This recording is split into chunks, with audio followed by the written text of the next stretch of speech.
ó ga ò omijé ayọ̀ jábọ́ lójú Alhaji Musiliu Ayinde ọmọ Akínsànyà lásìkò tí K1 The Ultimate tó kọrin fún wípé ọ̀rọ̀ rẹ̀ ó tọpẹ́ ó jọpẹ́ lọ wípé ọ̀tá lé wọn mọ̀ wípé ibi oore ibi ayọ̀ ibi ìdùnnú náà máa padà léde àwọn gan ò expect ẹ̀ àwọn tó ń ṣọ̀tẹ̀ gan ò expect ẹ̀ wọ́n expect ẹ̀ pé MC Oluomo yóò padà mókè nínú ẹgbẹ́ nurtw láti di ààrẹ ẹgbẹ́ náà lónìí.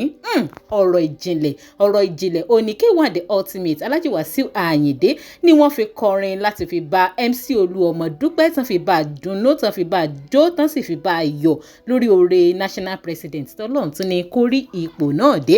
ẹ̀yin èèyàn ká tó ka nǹkan táwọn èèyàn ti ń sọ lábẹ́ comment ẹ jẹ́ àkọ́kọ́ jọ wo fídíò yìí kẹ́ gbọ́ bí Alhaji Wasiu Ayinde K1 The Ultimate bí wọ́n ṣe bá MC Oluomo dúpẹ́ tó sì ṣe pé omijé ayọ̀ ó jábọ́ gan lójú Oluomo.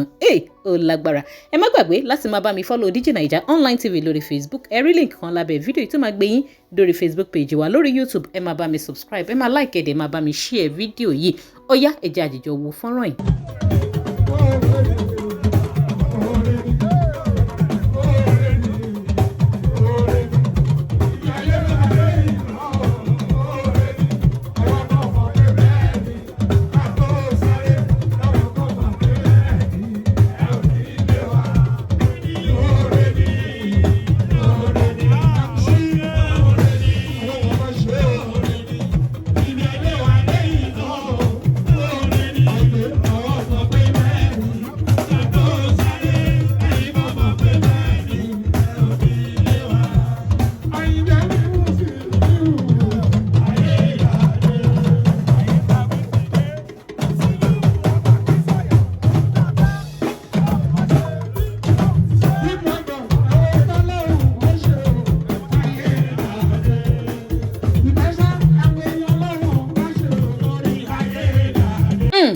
Wow. Ẹ wo bómijé ayọ̀ omijé ìdùnnú omijé ọpẹ́ bó ṣe jábọ́ lójú MC Oluomo Alhaji Musiliu Ayinde ọmọ Akínsànyà ayé dáadé.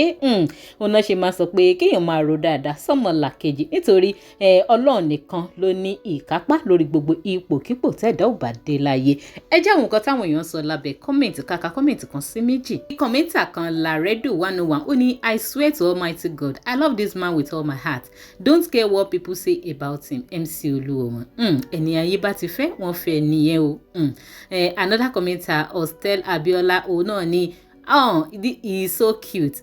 Okay o ṣeun GCFR náà ní powerful lyrics honestly àwọn lyrics tí K1 The Ultimate tó kọ fún MC Oluomo nínú fọ́nrán yìí ó lágbára ó wà so powerful ó wà so emotional. ẹ ti jáwọ́ comment kan sí méjì. Another commenter Widma Richie náà ni I feel for him. They think he can't sit on that federal but God did it. Congrats MC ẹ̀gbọ́n tiwa. It's all about cry of joy. Bẹ́ẹ̀ ni o ẹkún ìdùnnú ẹkún ayọ̀ ni. I remind náà ni wàhálà náà pọ̀ but congratulations at the end. Bẹ́ẹ̀ ni wàhálà yẹn pọ̀ o gbàsgbòs lọ́tún lọ́sì oríṣiríṣi òkò ọ̀rọ̀ lọ́tún lọ́sì ó tọpẹ́ ó jọpẹ́ lọ àwa náà bá dúpẹ́.